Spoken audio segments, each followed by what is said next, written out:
Countdown to blast off. 5, 4, 3, 2, 1.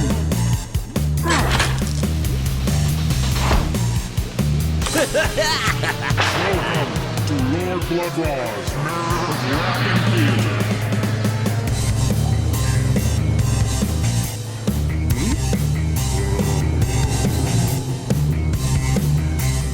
Lord Blood-Rah, Ghoul! Welcome.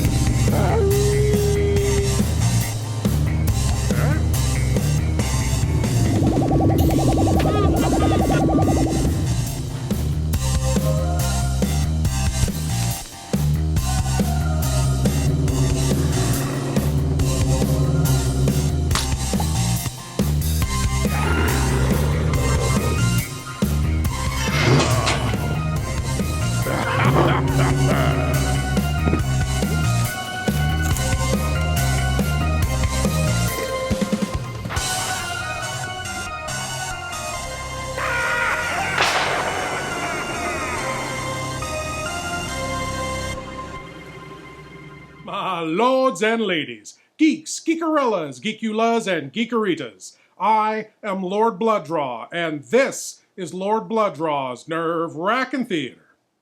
After Boris Karloff's triumphant performance in the seminal 1931 film Frankenstein, the actor was considered the horror man of the movies. The very next year, he starred in The Old Dark House, The Mask of Fu Manchu, and The Mummy. So, being in demand, as these things work in Hollywood, Mr. Karloff wanted to see a bit more money.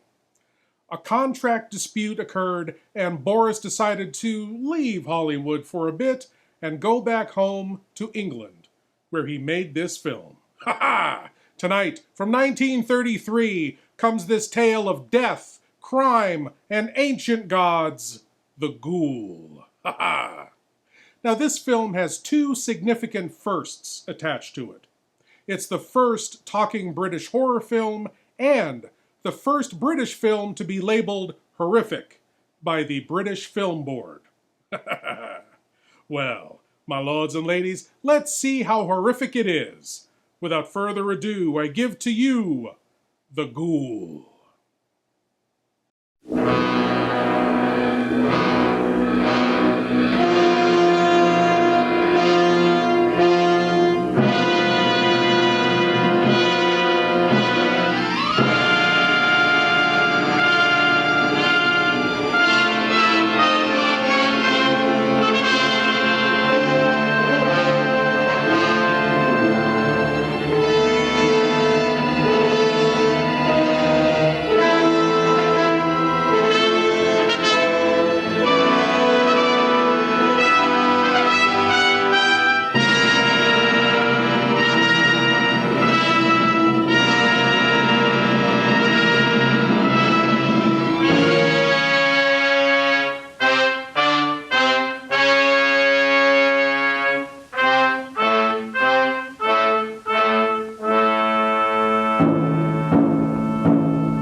We don't want to buy no lino, no nothing.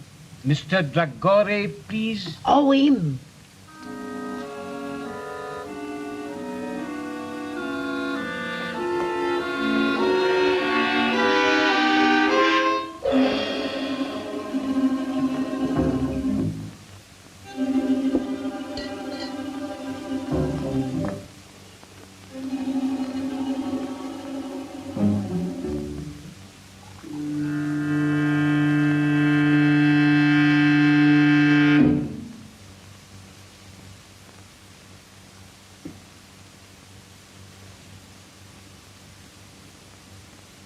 No sound, please.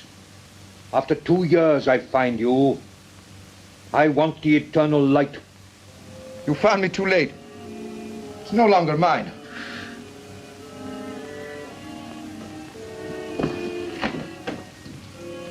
I can kill with this from the end of the room. No lies, please.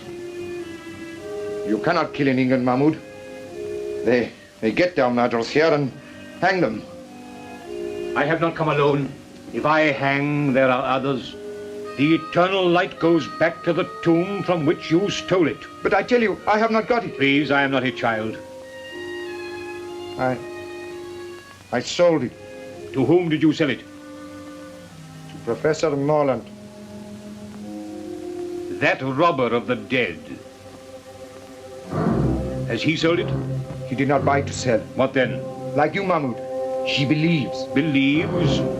He believes that the eternal light will open for him the gates of paradise? Even so, he gave the best part of his fortune for it. And very soon he will know whether or not he was right. What do you mean? Professor Morland is dying. Then you think it will be buried with him? I'm sure of it. We have only got to wait until he is dead.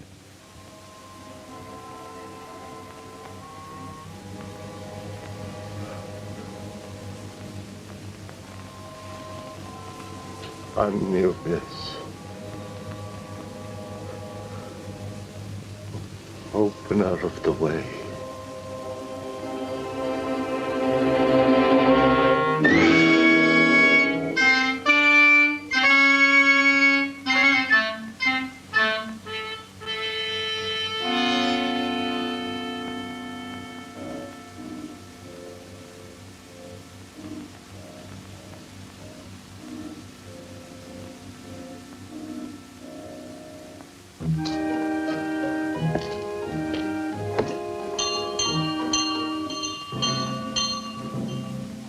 What's that?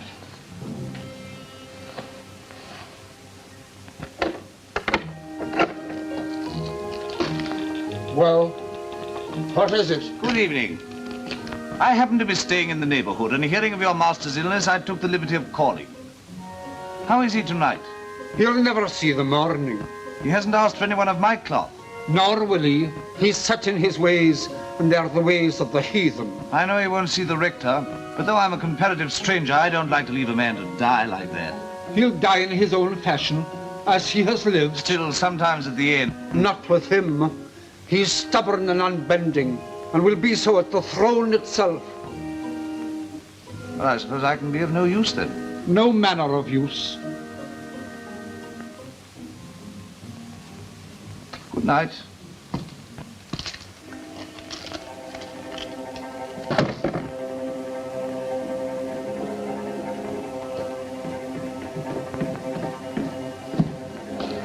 Asking for you. Where can I find Mr. Brown?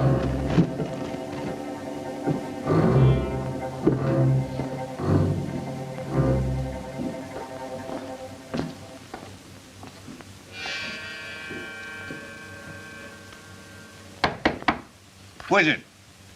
Come in or go out.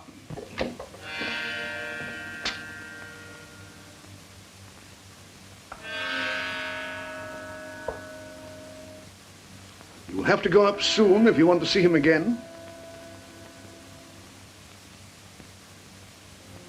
Curious house, this. Curious owner.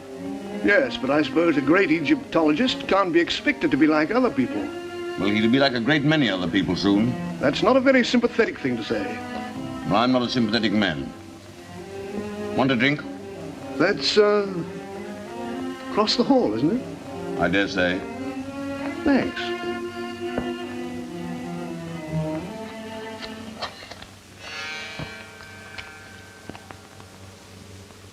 $75,000, September 22nd, 19... 1931.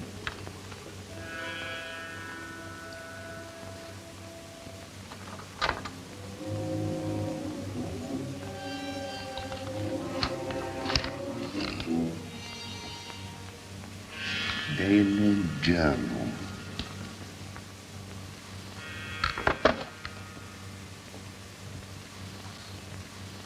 Nineteen 22. The eternal light, mine at last.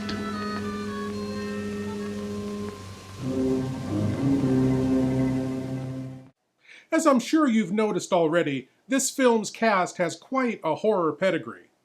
The Scottish servant Lang is being played by the eccentric character actor Ernest Thesiger, whom, the year prior to this film, starred as the patriarch of the strange Femme family, Horace Femme, in 1932's The Old Dark House. And 2 years after this film, he'd take on his most memorable role as Dr. Pretorius in the classic Bride of Frankenstein. The well-meaning priest at the door is actor Sir Ralph Richardson, who played the boss in 1936's science fiction masterpiece Things to Come, and the Crypt Keeper in the 1972 film Tales from the Crypt. And lastly, the grumpy bookworm Mr. Broughton is Sir Cedric Hardwicke, who played Ludwig Frankenstein in 1942's The Ghost of Frankenstein, and was the narrator in 1953's War of the Worlds. We'll see how these various characters conspire and conflict after these confounding messages. Would you like a personalized, one-of-a-kind video message from Lord Blood-Rah for you or your loved one? Then go to cameo.com/Lord Blood-Rah. Holiday greetings, birthday wishes, shout-outs, and more. Get a personalized video message from Lord Blood-Rah, only at cameo.com. The Fury of the Wolfman, a strange and mysterious story packed with intrigue and horror. What was the terrible secret that haunted Waldemar Daninsky and that threw him into a world of violence and terror?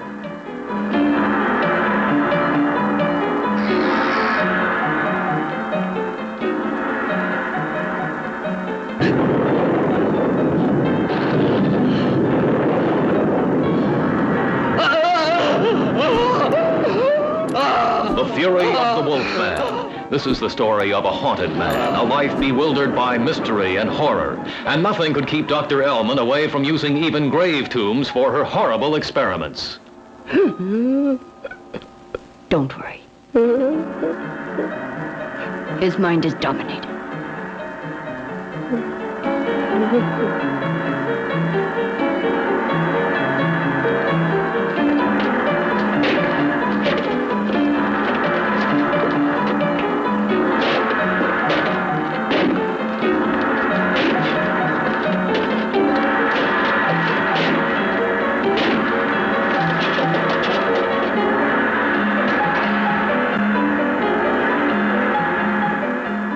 And destiny pushed Professor Daninsky into the lives of monstrous freaks, the mysterious world of the beautiful Dr. Ilona Ellman.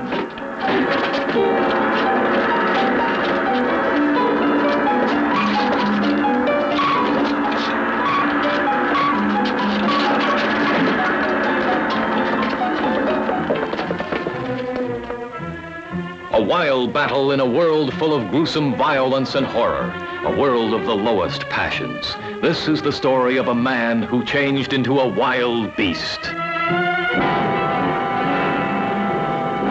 There's something strange. What are you going to do now? I want you to listen carefully to this, Daninsky.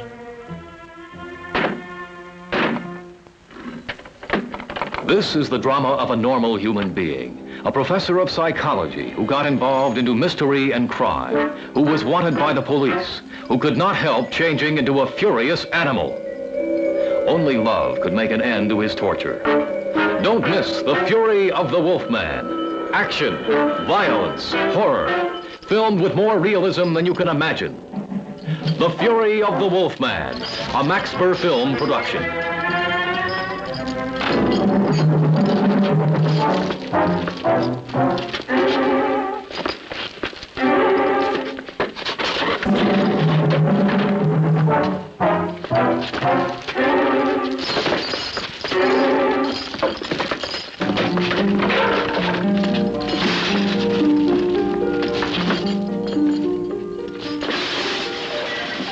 Starring Paul Naski, Hera Cristal, Veronica Lujan, and Michael Rivers.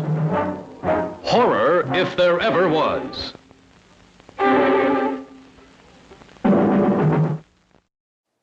Now back to the Ghoul, as the dying professor makes his last requests and leaves his final warning.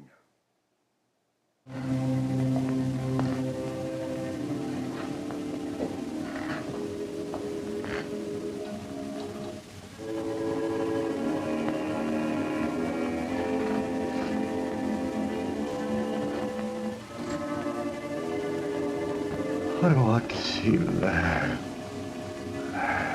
I'm here. Is the door shut? It is.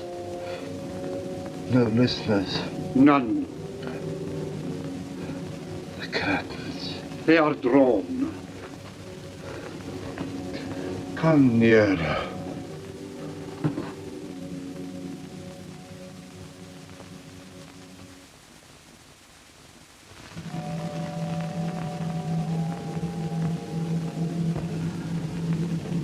This man, Wrackin. Watch. Wrackin. You were always suspicious. Have you ever trusted a living soul? Only fools. I trust you. Better to trust in the spirit than in the flesh. I put my trust in my own gods. And now, when I am dead, my funeral, you will bury me at dusk in the clothes I told you. You will place the figure of Anubis at the west of the inner chamber. I will. And on the night of the full moon, at the first hour, I will make my offering of the eternal light to Anubis, opener of the ways. If I have done well in his sight, those fingers will close over the jewel, and he will open to me the gates of immortality. The hand of a heathen image will now come to life. Ah, the bandage. The bandage.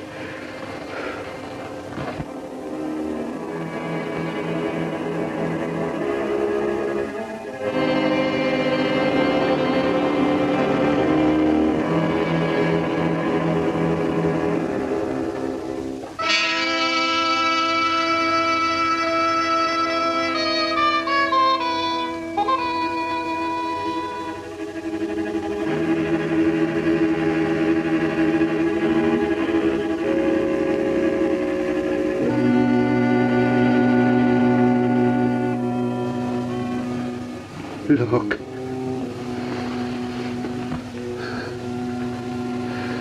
This is the eternal light.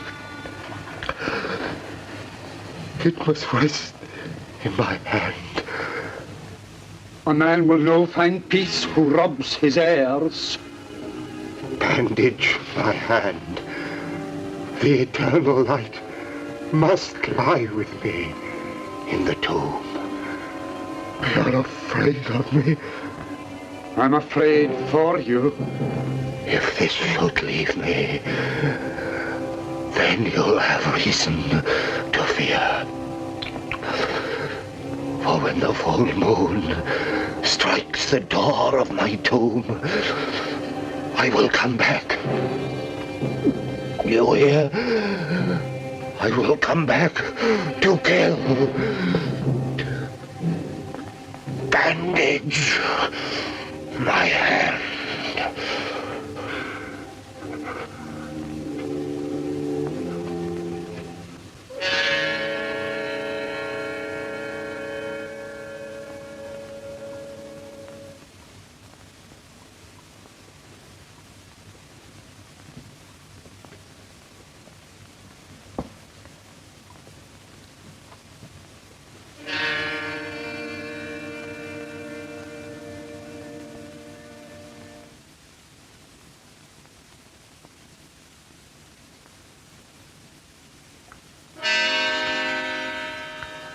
Doctor! Doctor! Doctor!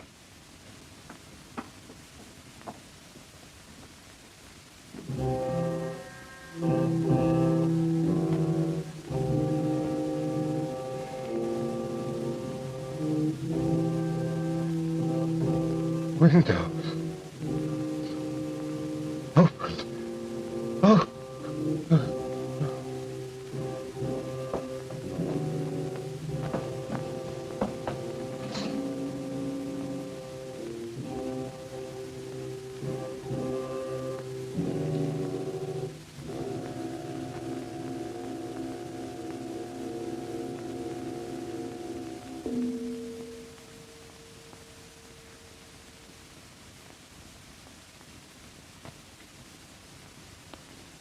It's all over.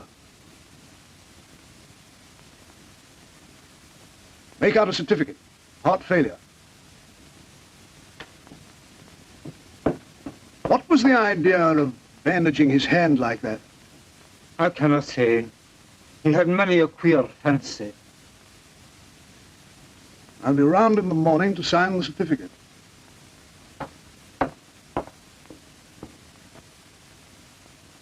I'll no be leaving my master's side till his body is laid to rest.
Where are you going?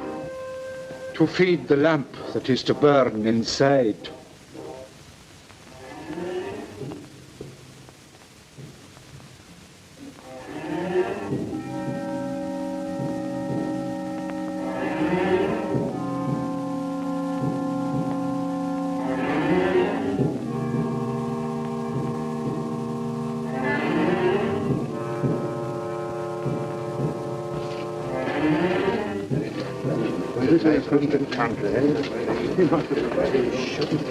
It's all wrong.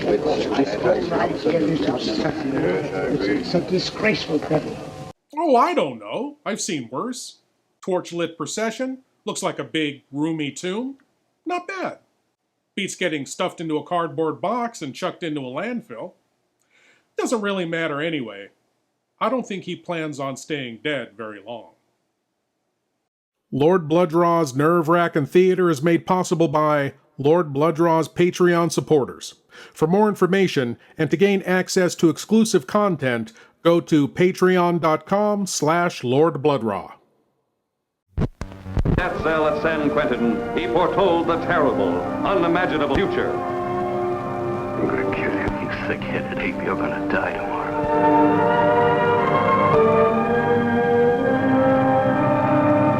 Indestructible, because the scientific experiment that brought him back from death made his skin as tough as armor and released every killer's instinct stored up in his demented mind. Spawn of science, he begins an irresistible campaign of vengeance, terrorizing the men whose lying testimony had sent him to the gas chamber, torturing the burlesque dancer who once had loved him and now wanted to divert him from his path of hate. You're free to go, Mr. Lowell. Once out on those streets and I'm a dead man. If you let me go, you'll be responsible for murder. You know the butcher threatened to kill me.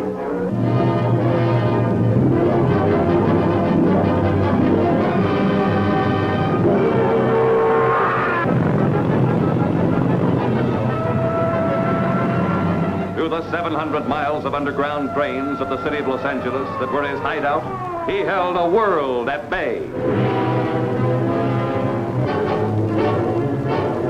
Bullets bounced off him. Rockets couldn't halt him. Flamethrowers couldn't destroy him.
Wait!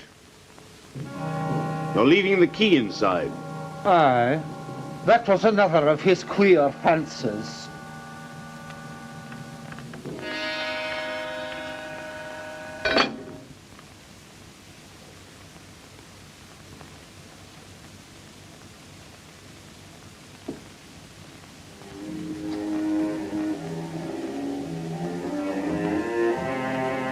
When your master died, Lang, I believe him to have been possessed of a jewel of great value.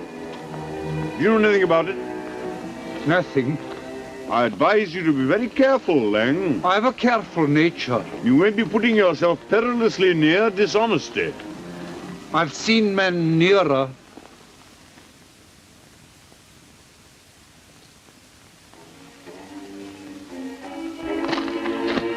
You may regret this, Lang.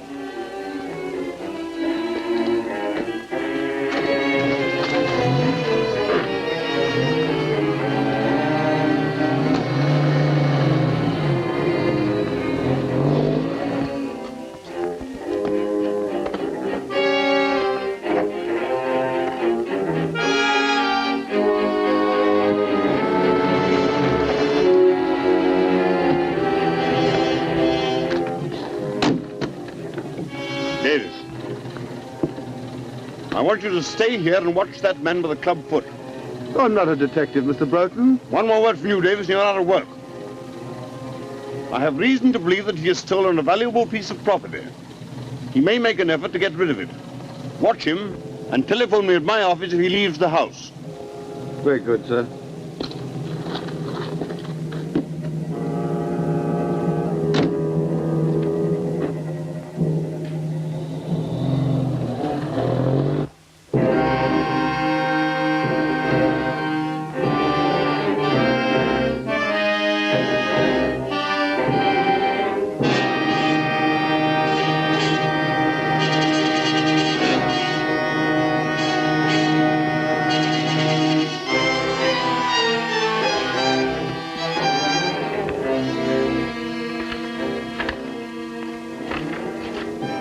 Pardon.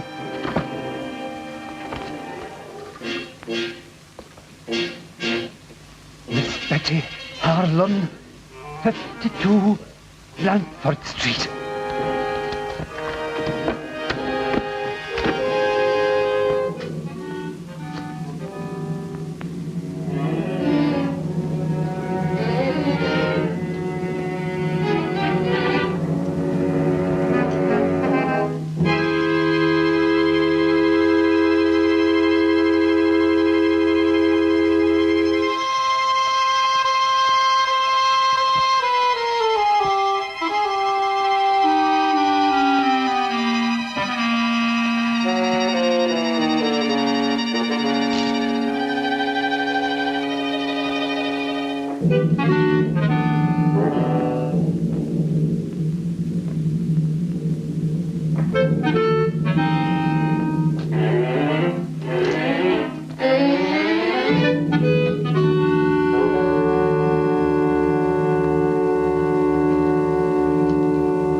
Carry up!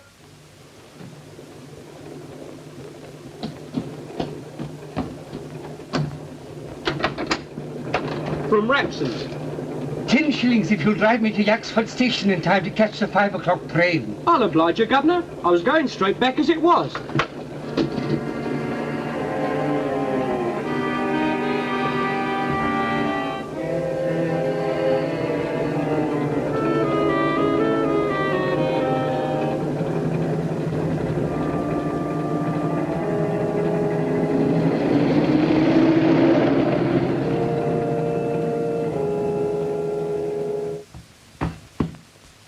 That's a very old carpet, Mr. Morland. I should be glad if you will not kick it to pieces. I'm sorry. When I'm angry, I do kick. Be good enough to explain that. Yes, I intend to. By your own statement, Miss Holland and I are the sole heirs of Professor Morland. We were informed neither of his death nor of his funeral. Your uncle died and was buried in a certain way according to his wishes, which... need I go on? Almost his last words were a threat to return from the dead. In my opinion, he was mad. Well, that may be so. But Miss Holland and I should have been consulted. But I understood that you and Miss Holland were not on speaking terms. Well, what of that? You expect quiet at a funeral, don't you? Yes, I also expect it in my office. I'm very sorry, but after all, this means a good deal to both of us. My uncle was worth about $4,000 a year. Well, he isn't now. What do you mean by that? He spent a good deal, you know. It may surprise you to know that some time ago he drew a cheque for £75,000. What for? I don't know. You don't know? You were in charge of all his affairs and you don't know? That's what I said. And I advise you to look after the tone of your voice. I'm not at all sure. I have much more important things to look after than the tone of my voice. I don't follow you. I'm going to run down to Owlsvale House tomorrow morning. Yes, I don't think you realize the conditions that you will find there. No. That's why I propose to go. You won't like it. You'll be most uncomfortable. You don't advise me to go? I think you'll be making a very big mistake. Then I'll go. Oh, by the way, does Miss Harlan know anything about this will business? No doubt she will have received a letter from me by now. Do you know, Miss Harlan? No. I propose to give myself the pleasure of calling upon her this evening. Hello. Oh, it's you, Davies. Wait a minute. I have a visitor here, but I think he's just going. Thank you very much. If you're going to see Miss Harlan tonight, I shall be there myself. No doubt you will succeed in making a painful interview intolerable. Good afternoon. Your manner must help your practice a great deal.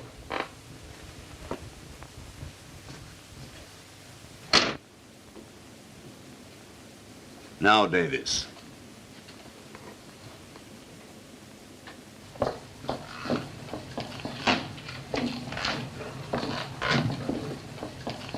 Can you direct me to Blandford Street, please? Follow the tram lines close on a mile and then turn right at the church. I'm obliged to you.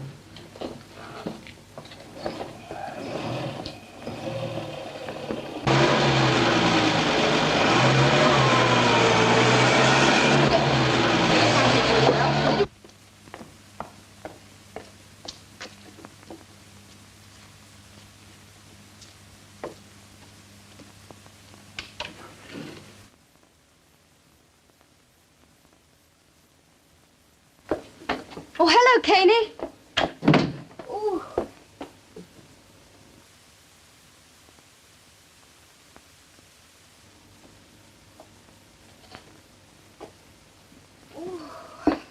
Oh, it's good to get out of that fog. My dear, a most exciting thing has happened. Oh, don't let it happen again. No, not that. That's a chestnut. It's this. It looks like a solicitor's letter, just been delivered by hand. Oh, dear. What haven't we paid? I wonder if I'm going to get a shock or not. Oh, Caney, that is a silly game. How is roasting chestnuts a game? Oh, well, I guess it's something to relieve the boredom. They must be really starved for entertainment. I mean, you know what that's like, right? You're watching this now. Yeah. Old-time radio horror. Experience the subtle magic of old-time radio horror every week with Lord Blood-Rah's nerve-wracking auditorium, chilling audio nightmares from radio classics like Lights Out, The Witch's Tale, Dark Fantasy, and many more. Available on YouTube and most podcast providers. Lord Blood-Rah's nerve-wracking auditorium. Please leave your eyes at the door. You will not need them.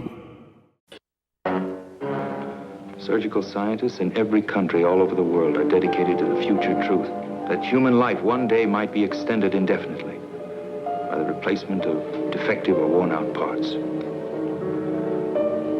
I'm going to try something radical. I don't know if you're going to like it. It doesn't matter as long as you save his hands. From medicine's secret files comes the astounding case of the surgeon who replaced the shattered hands of a maimed pianist with the inhumanly strong hands of a dead killer. You think you understand the human hand? I'll teach you more than you ever thought you knew about. You're not a doctor. You're a monster. A selfish, crazy monster.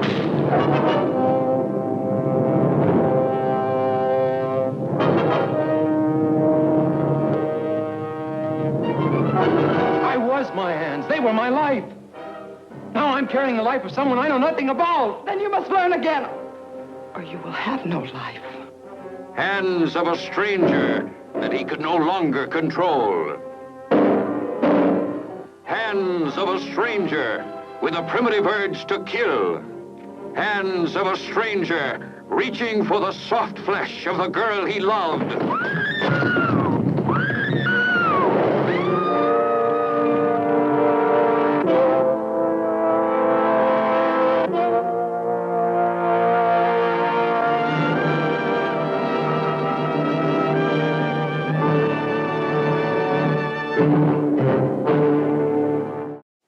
As we return to the Ghoul, let's find out what that hand-delivered letter means for the young ladies, how it ties in with our dead professor, and what about those burning chestnuts? After all we've said about Uncle Henry, what do you think he's done? Something nice at last? He's dead. My dear, I'm sorry. And his solicitor wants to see me. My dear, I'm glad. He was awfully rich, wasn't he? Oh, he He may have left you a fortune. If he has, I'll buy you a private cinema. Oh. I say, when did this letter come? A few minutes ago. Why? He asked me to telephone him if I could see him here at 6. You don't want to miss the chance of a fortune for the sake of tuppence. You better run out and do it now. You're right.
Miss Harlan.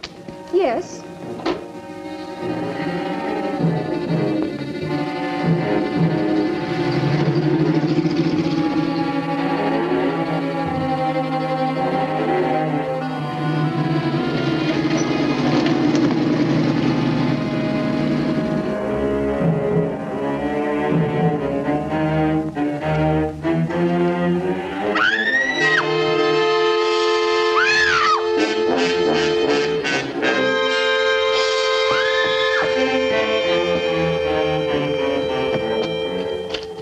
What's happened? Somebody attacked me and snatched my bag. Why, good Lord, it's Betty Harlan. Rafe Morland. You would go and get yourself into some kind of mix-up. You would arrive when it's all over. Thank you. Well, I'm going home. Wait a minute. I was on my way to see you, strictly on business. You wouldn't be allowed in for any other reason. That's good.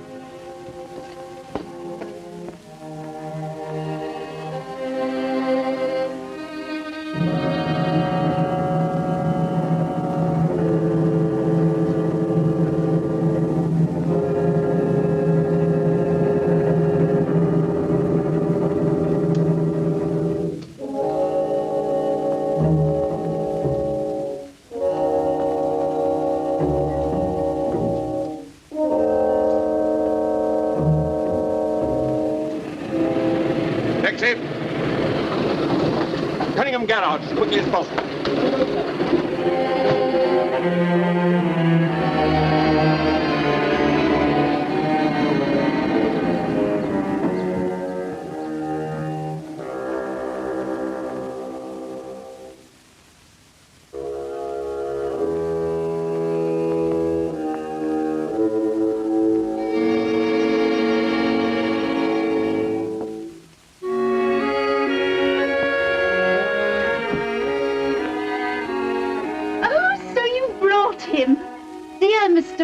We're delighted to see you. No, it isn't Mr. Broughton. It's my cousin, Rafe Morland. Dear Mr. Morland, we're delighted to see you. Wrong again. We don't like him very much. Oh, don't we? I didn't realize. Well, our two families are not on speaking terms. Oh, dear. As far as I can make out, it was started by my late uncle as a Christmas joke. Won't you sit down? Thank you. But now he's dead. The trouble's all over. I'm not sure. It hasn't just begun. Where's Mr. Broughton? Oh, he won't come because I didn't telephone. I nearly got throttled instead. Betty! There was a man with a limp. He pushed a note into my hand. I just put it in my bag when somebody snatched the whole affair. What was in it? There's something of value at Owl's Vale. Others are after it. So come. And Broughton was doing everything he knew to keep me away from there. There's a fox in the cover somewhere. Goodbye. Oh, why goodbye? I'm going down there right away. I'll let you know what happens. You're wrong. I'll let myself know. If you go, I go too. You can't do that. Alone in a house with a man you're not even on speaking terms with? Oh, don't be so absurd. It's not as if I even liked him. Oh, if another woman was going, perhaps. I suppose that means you want to come too. Well, obviously, it's my duty. And suppose I object? I'm not so broke I can't hire a car.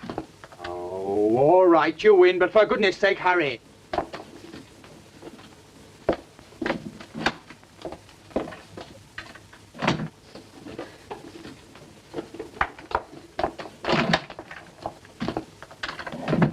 Girls must get in this as best you can. There you are.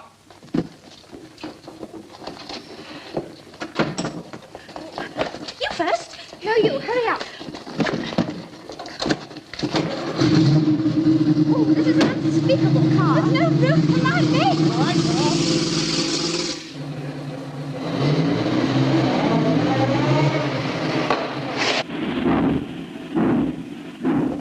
It looks as if I'll have to walk.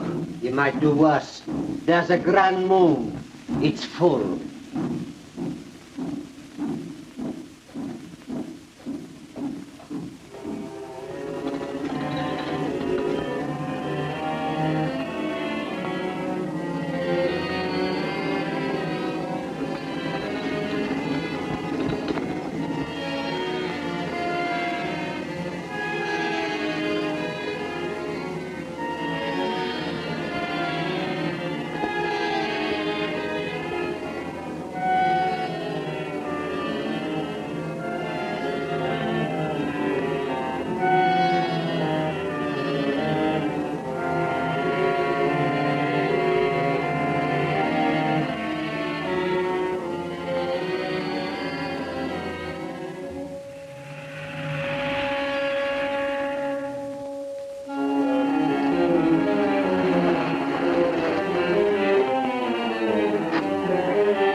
I'll see if there's a name on this gate.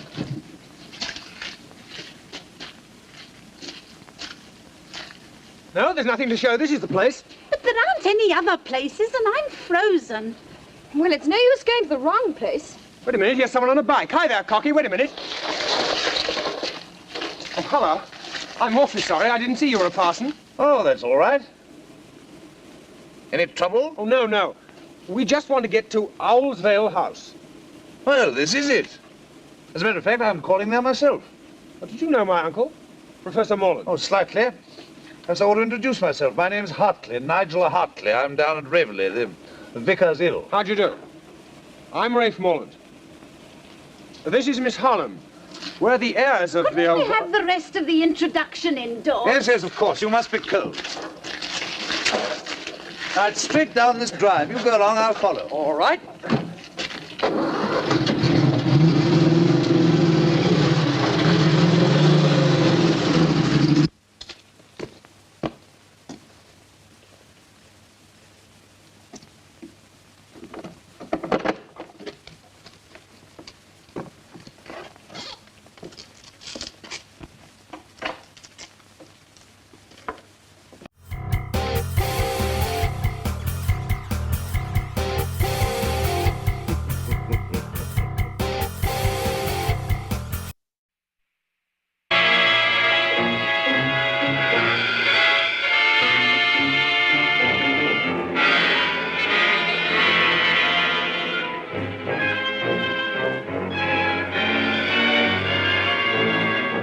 Have you ever been kissed by a woman like this? This is the story of an adventure so fantastic and horrible as to make a man of science doubt his senses.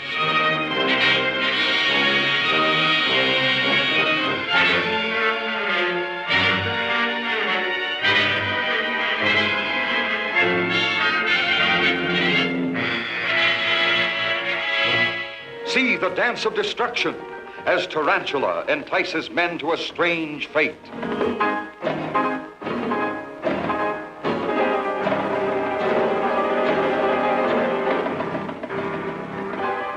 Lost women, lost because they were born without human souls. Children of abominable deviltry and twisted science, unleashed by insanity.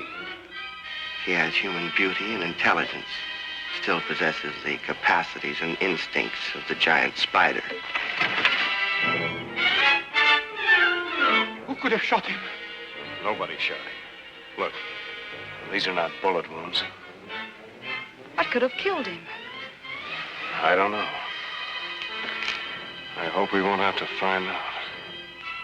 Aren't you afraid, Grant? I'm scared stiff. If you're frightened, what do you call him? I'm getting out of here. The terror of mortal man, paralyzed with fear, bereft of reason, facing the horror of the giant hexapod.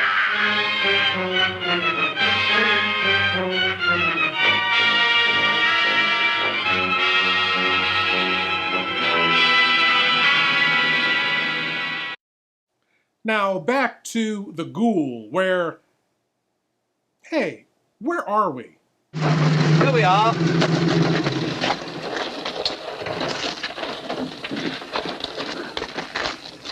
Car will be all right here.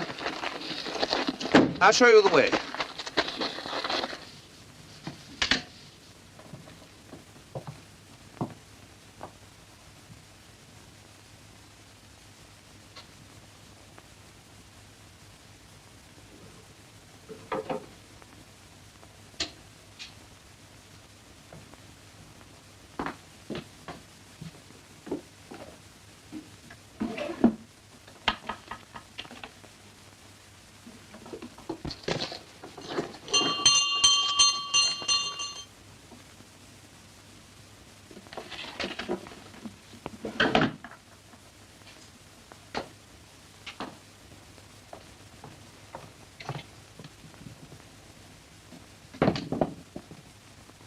What a horrible house.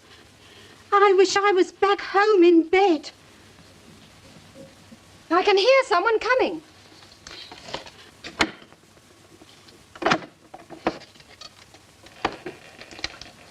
Ah.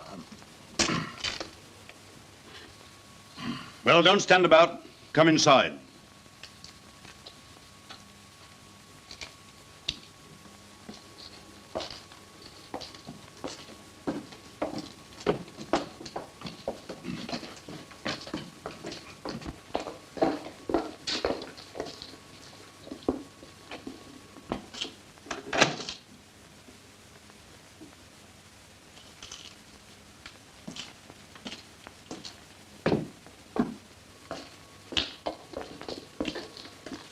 We'll go into the library.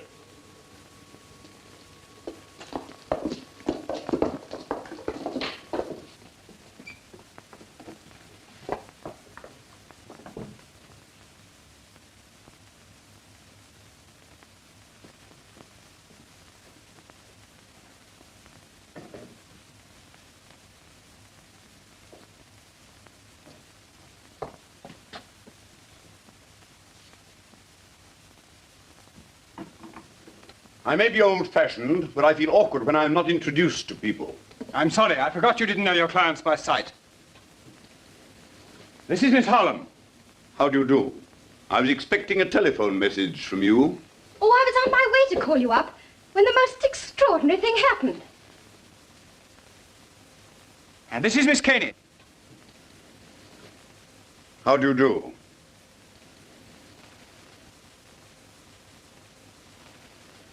You're a surprise, Broughton. I have a great deal of business to clear up down here. This house has needed a woman for about 25 years. Now I've blinded myself. You haven't wasted much time in getting here, Mr. Morland. No, just a little too much, perhaps. Whatever do you mean? Really, you're the rudest man alive. Oh, pretty pussy. How horrible. It's stuffed. I dare say you know your own business best, but why you should want to bring a parson A pure accident. We met at the gates. So naturally, you brought him in. Broughton, I can stand a certain amount, but no more. Oh, come, don't let's make a battle of it.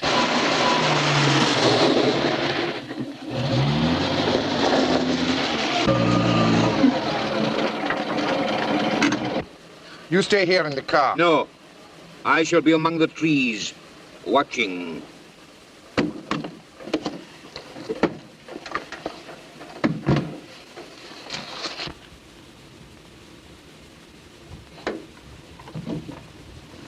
You may say I have no right to express this opinion, but to my mind it's a scandalous and disgraceful burial which may have disastrous consequences. It would be very disastrous if he came back, wouldn't it? I quite see Mr. Hartley's point. Yes, you make friends quickly, don't you? And enemies quicker. Need we have these childish squabbles? We all know the dead men don't come back. Oh, I wish I was back home in bed. Hadn't somebody better answer that? Certainly. It's your house. Very well.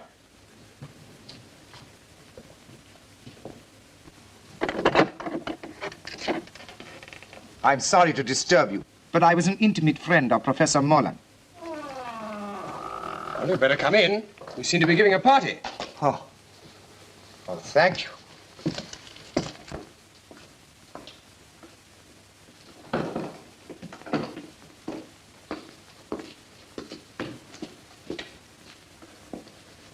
My name is Aga Ben Dragore. An Egyptian? An Arab. I don't remember having heard your name. I did not flatter myself that you would. But I knew Professor Mullen some years ago, in Egypt.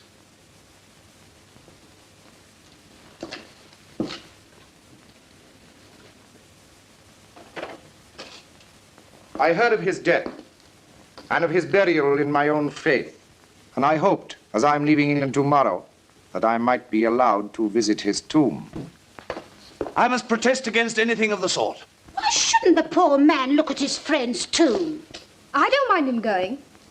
I can't believe that you'd willingly encourage paganism. The Egyptians were not pagans, sir.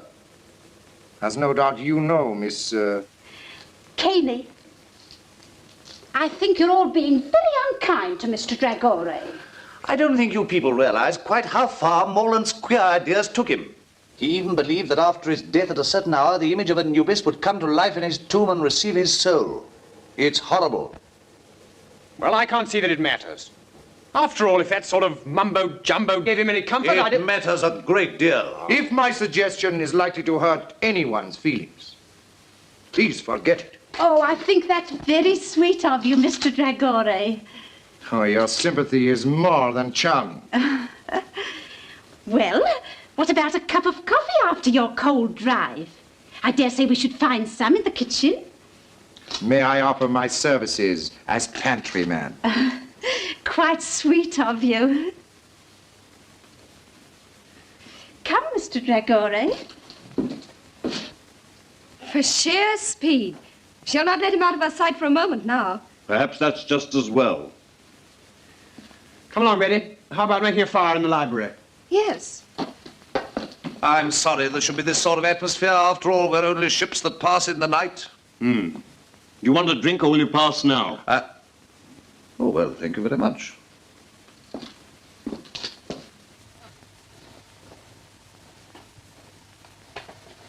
There you are.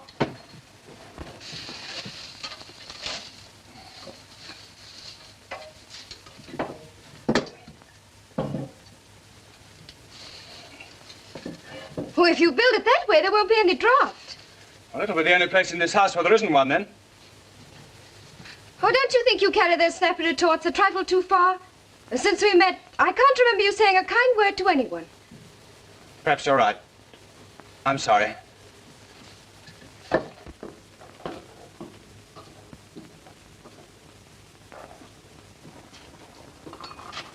6 cups.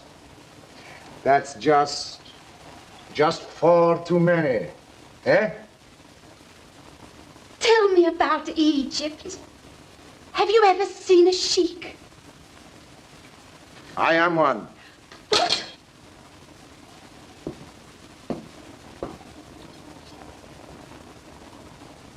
Oh, thank you.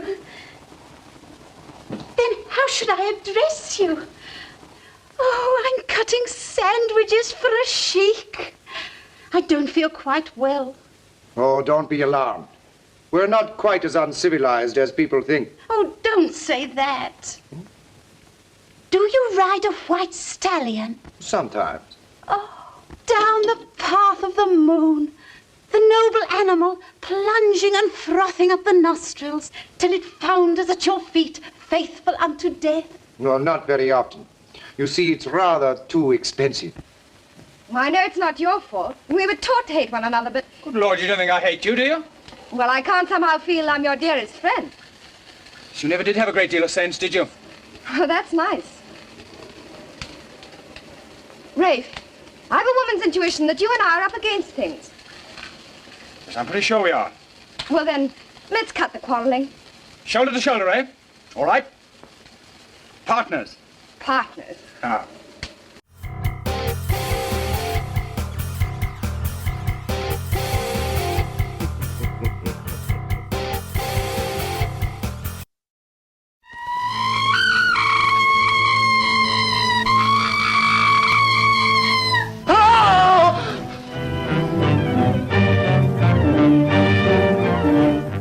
When an animal attacks a human, there's bound to be a lot of noise. But I, as a scientist, take many things into consideration a layman might overlook.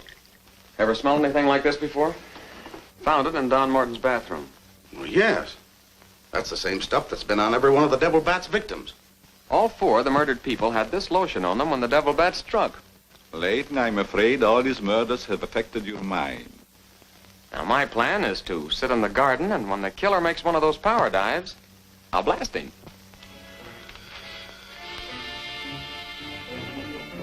Tonight you have work to do. It's time you were on your way.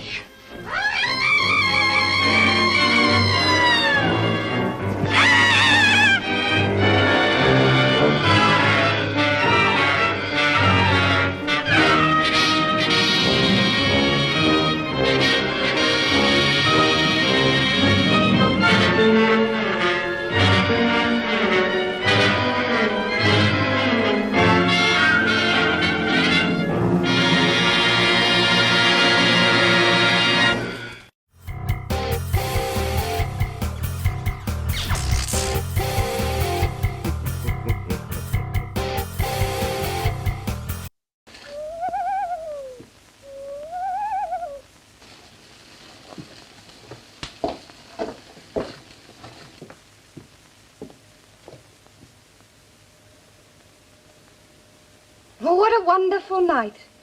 It's a full moon.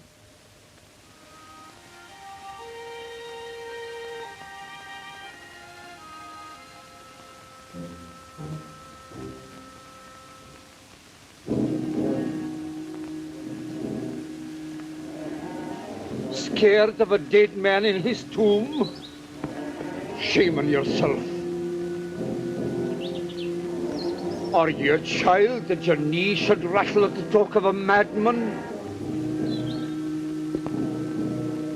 Look your enemy in the face. It's the fear of the big door has got you, and will hold you fast till you stare it down.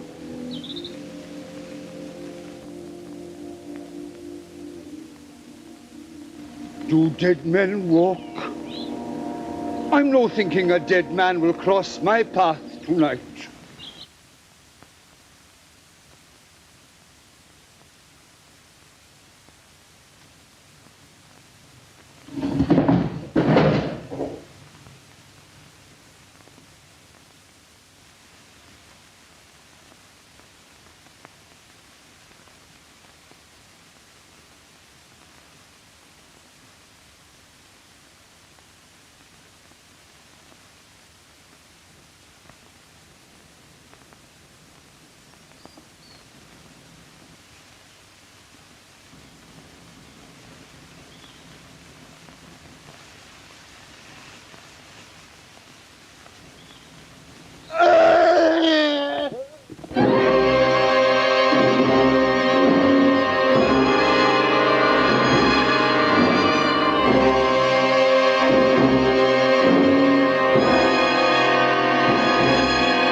was dreaming.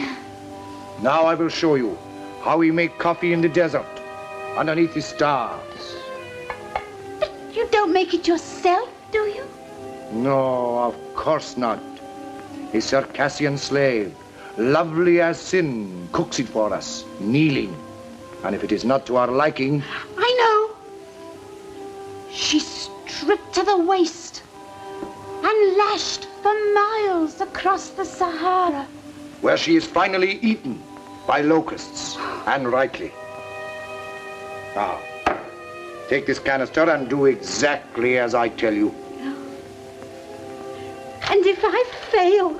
The Yorkshire moors are just behind us. Now, 6 spoonfuls. 1. 2. 3. 4. 5.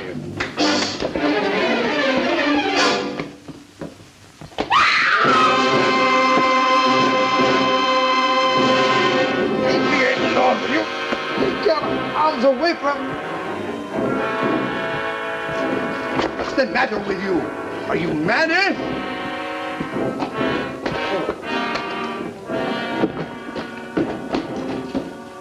What was the matter with him? Was it drink? No. Terror. Stark terror. Oh, then I've caught it. You stay here. I'll look after him. If you must look after somebody, why look further? Eh? Come on then.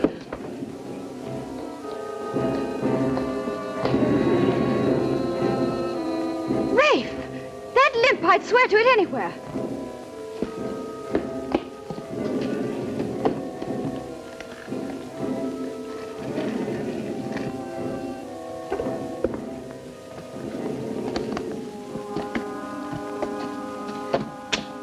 That's the man.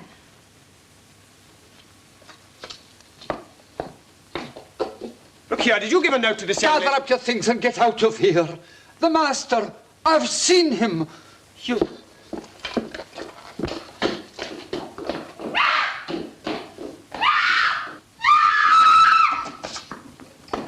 Who screamed? I did. That's the last time I'll ever try to make coffee in a strange house. But you don't make it yourself, do you? No, of course not. A Circassian slave, lovely as sin, cooks it for us, kneeling. And if it is not to our liking... I know. She's stripped to the waist and lashed for miles across the Sahara. You know, I think there was more going on there than just making coffee. I think Caney is kind of kinky. Now, 6 spoonfuls. 1. 2. 3. 4. 5. Yep, Caney is kinky, all right. Would you like a personalized, one-of-a-kind video message from Lord Blood-Rah for you or your loved one? Then go to cameo.com/Lord Blood-Rah. Holiday greetings, birthday wishes, shout-outs, and more. Get a personalized video message from Lord Blood-Rah, only at cameo.com.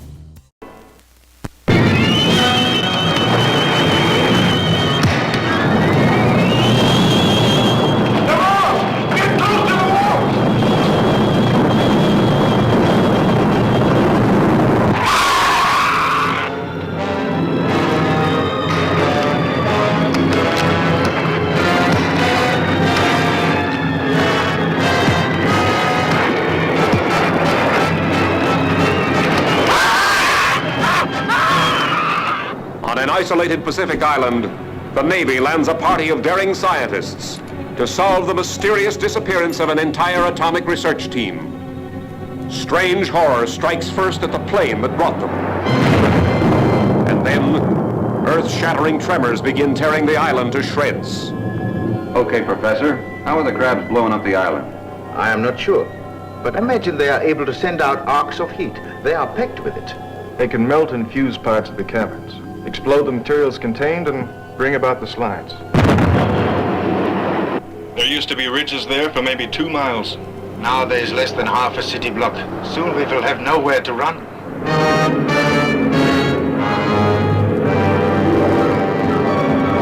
Fathoms deep among the terrors of the mighty Pacific, daring skin divers brave undersea perils that stagger the imagination. Here are monsters with razor-sharp claws that hand grenades and dynamite cannot stop. Nor searing fire and flame, nor tons of crushing rocks, as mankind faces its last desperate chance.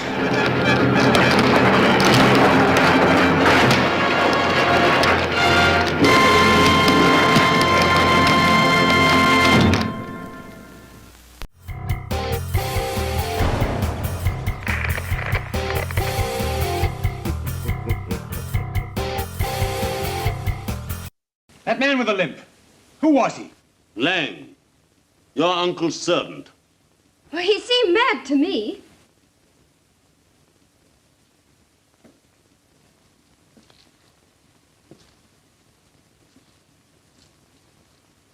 Yes, and probably dangerous. You others had better go into the library. I'll have a word with him. Yes, come along. Mr. Broughton understands the man.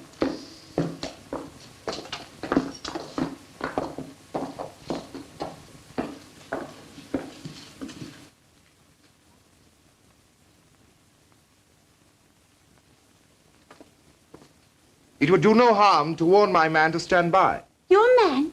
Is he a sheik too? No, he's his chauffeur. He's outside now with my car. Oh, you're not leaving us, are you? My dear lady.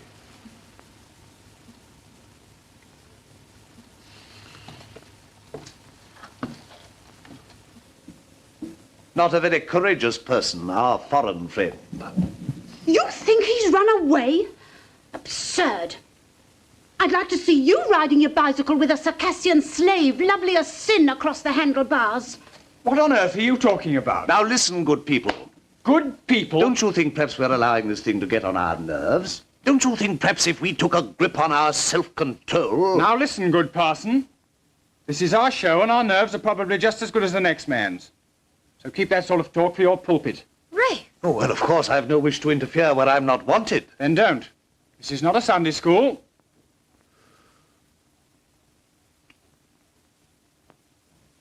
After that, I think I can say good night. As you please.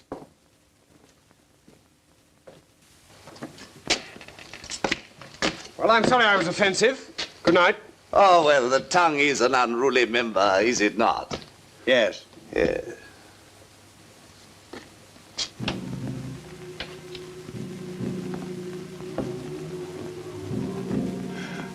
I was tempted. I was tempted, but I did not fall.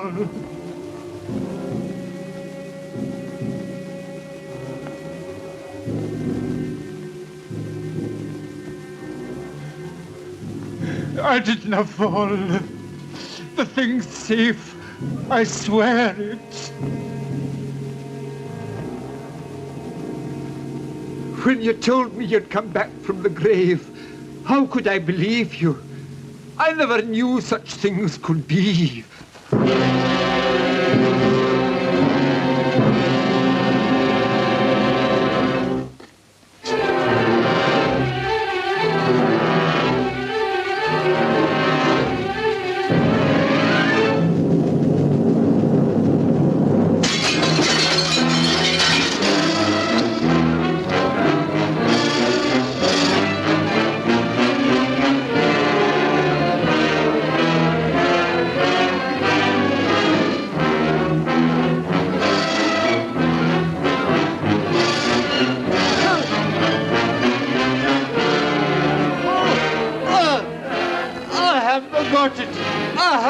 got it. The girl. She has it. I swear it. Oh, oh.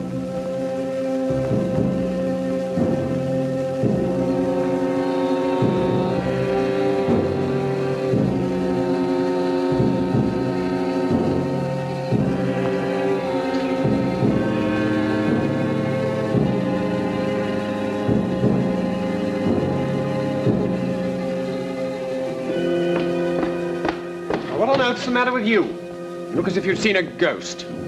I have. I saw Morland as plainly as I see you. I'm going to mix myself a drink.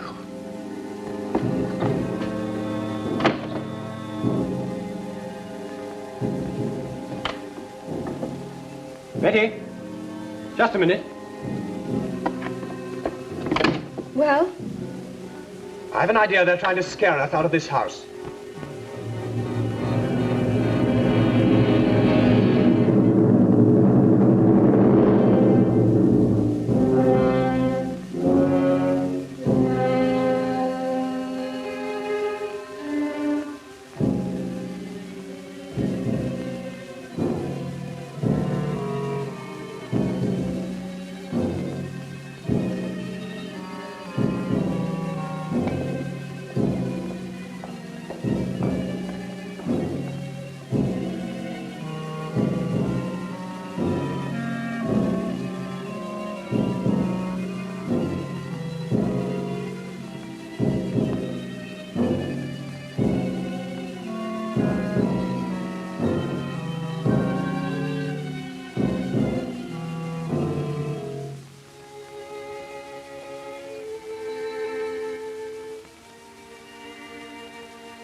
There's no use blinding ourselves to the facts.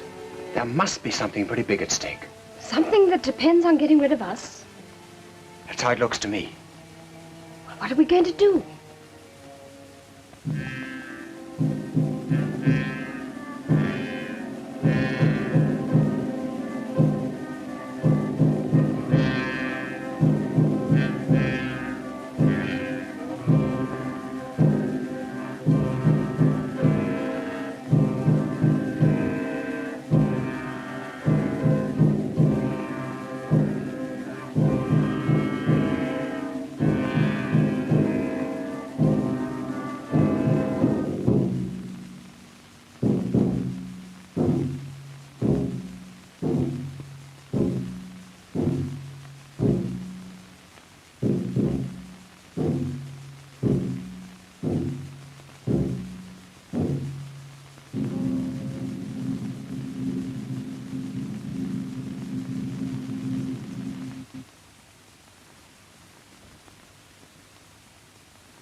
Betty, I'm going down to that tomb and find out whether it's the only way we've got of finding out what's going on around here. Well, I don't want to be left here alone. Can I come too? There's nothing wrong with your nerve. Come on.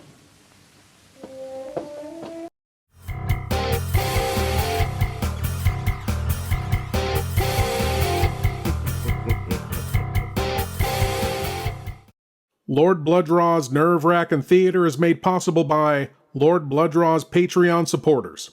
For more information and to gain access to exclusive content, go to patreon.com/Lord Blood-Rah. The Human Duplicators. A fiendish conspiracy by the masters of the galaxy to invade our planet with human-like robots programmed to kill. Yes, Mr. Martin. Androids. Superhuman robots. You tremble in horror as this android scientist creates electronic brains and with his monster machine duplicates live human bodies. have any human emotion. Ardent lovers become mortal enemies when one is duplicated and ordered to hate, to murder.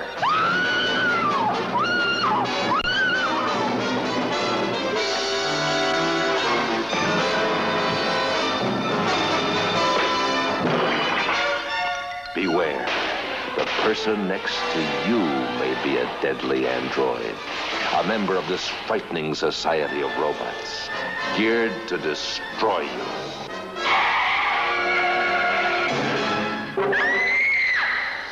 Beware of these cruel, heartless machines they call androids.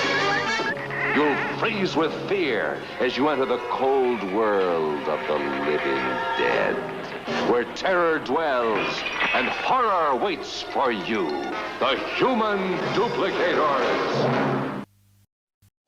Now back to the Ghoul, as Ralph and Betty decide to explore the professor's tomb to try to get to the bottom of it all. Here's a hint. Don't do it!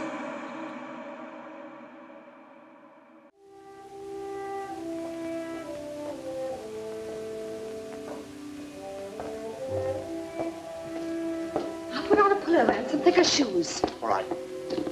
Is this yours? Yes. I'll keep an eye on Broughton.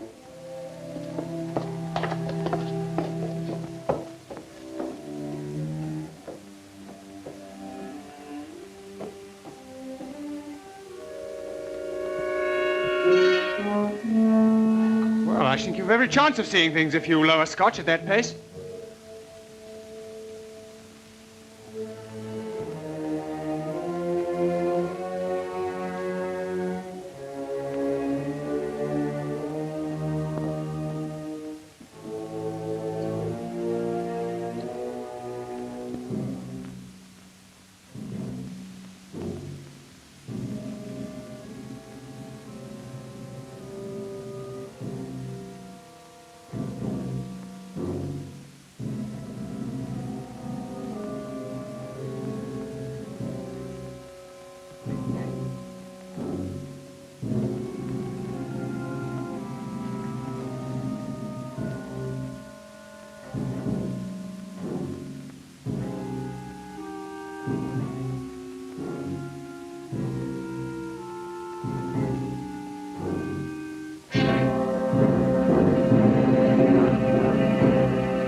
Mr. Nagore! Mr. Nagore! Mr. Nagore! Mr. Nagore! Oh, there you are. Oh, Mr. Nagore, I'll come up to you. Wait. I'll come down.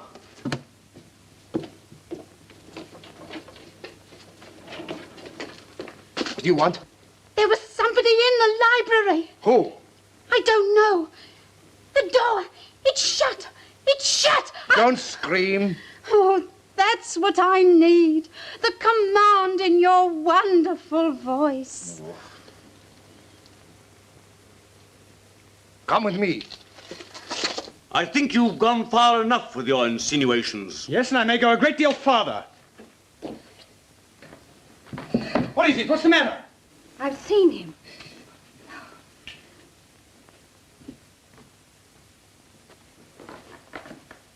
Now perhaps you'll believe what I told you. Get me a glass of water quickly, will you?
Thanks. I wasn't hurt, only frightened. Wrackin, see if you can find Miss Caney, will you?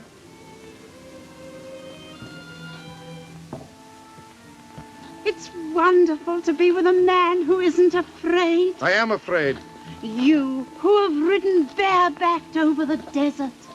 If you don't stop chattering, I'm afraid I shall have a knife in my back. But when I'm with you, I have to talk. It comes like poetry. Are you prepared to obey me? In anything. Then close your eyes and don't speak for 10 seconds.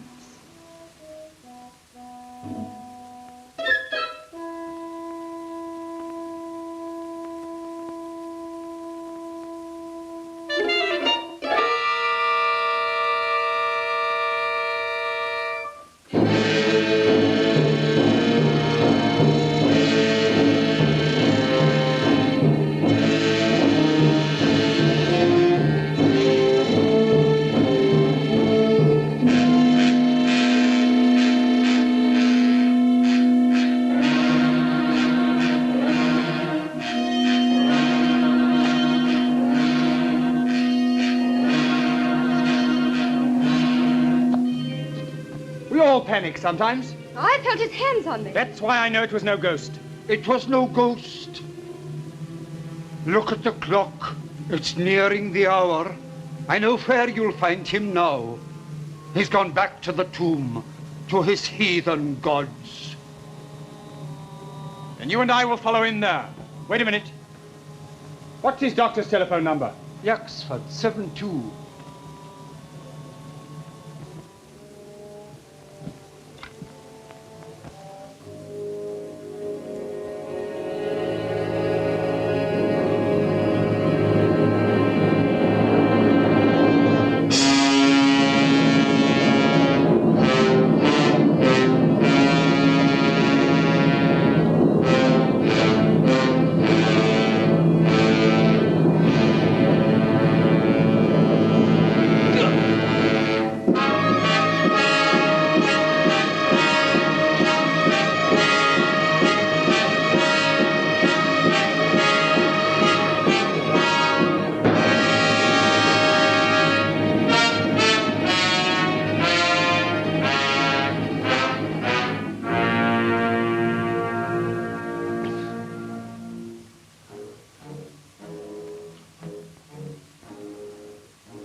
Look!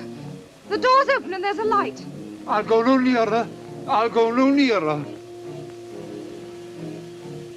I can see a shadow moving. I'll go no nearer. Well, then, go back. What about it, Betty? Do we go on? Yes, of course. Thought you'd say that.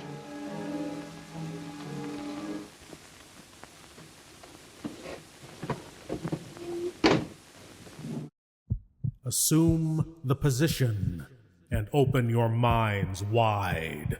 It's time for your cranial cavity search.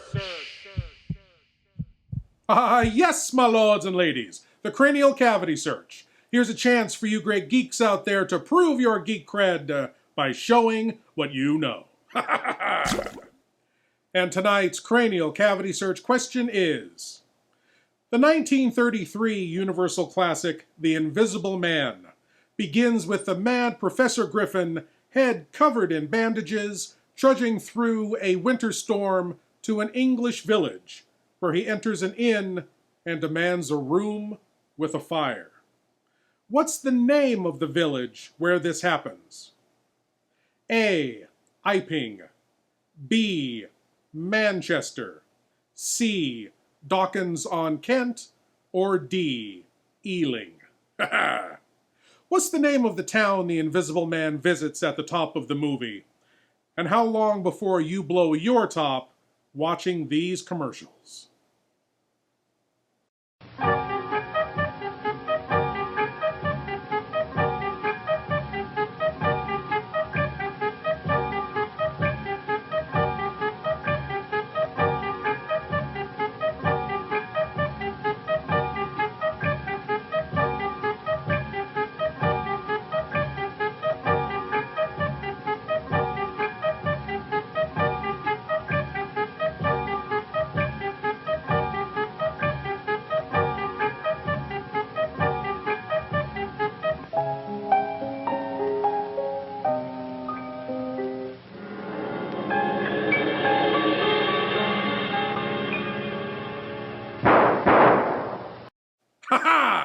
And the answer to tonight's cranial cavity search question: which English village does the Invisible Man walk into in the classic film? It was A. Iping. Yes, my lords and ladies, the village of Iping is where the invisible Jack Griffin first causes havoc by terrorizing the villagers with his unseen shenanigans. But now, on to the conclusion of The Ghoul, as the previously dead Professor Morlant makes his offering to his dark deity.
So you're not a parson, just a dirty cook.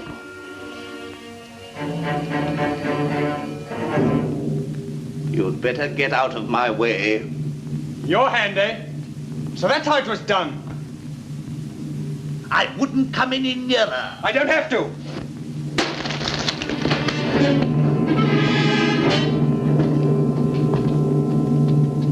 Look, if you please. Thank you. Come on now.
It's nothing. Come and sit down. Where's the key? He threw it away.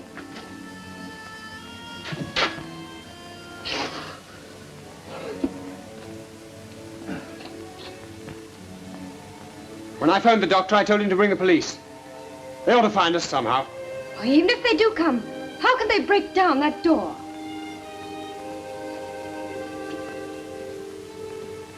They'll find a way.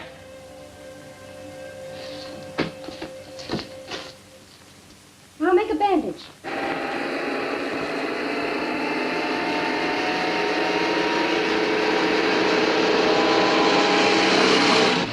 The doctor in charge didn't understand the case. I'm afraid of catalepsy. Meaning? Morlant was buried alive.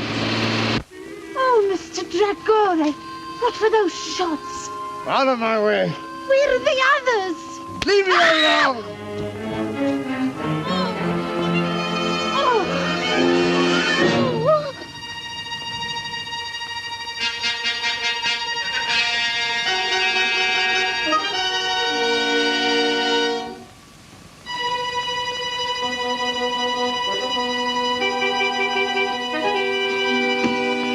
I rather thought you might be leaving in a hurry with something in your pocket that doesn't belong to you.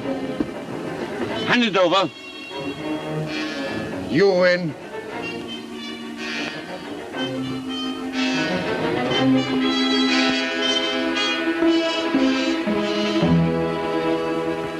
That woman! There she is! Come now. Oh, you put up your gun, you fool! I tell you, she's got it! Come on then!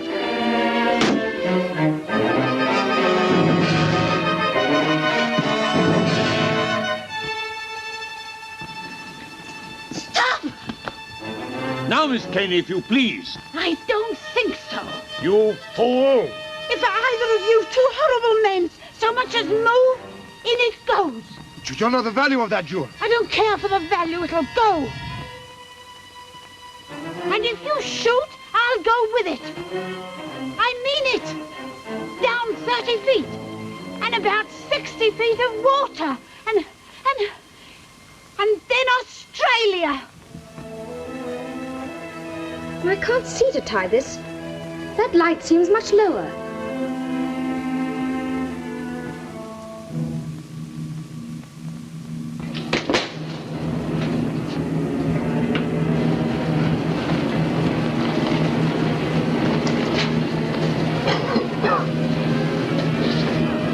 Hartley! Quick! Come on, get out! Get him out of here!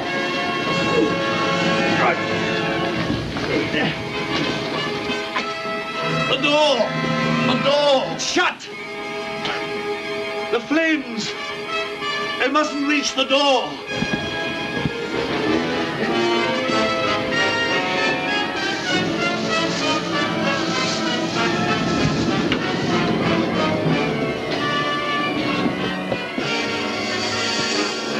It's no good. You can't breathe in there.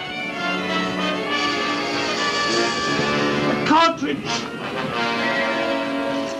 Here! If only! If only! I've had enough of this, Miss Caney. Supposing I'm ready to shoot and take the risk. You'd be taking a bigger risk than you think. I'll take that gun, thank you. Now look here. That'll do. Now, what's the trouble? This. They're after it. All of them. It belongs. I'll carry her to the house.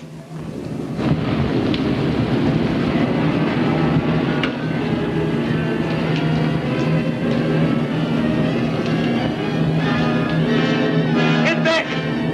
Back in that corner!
Well, that turned into a wild free-for-all at the end there, didn't it?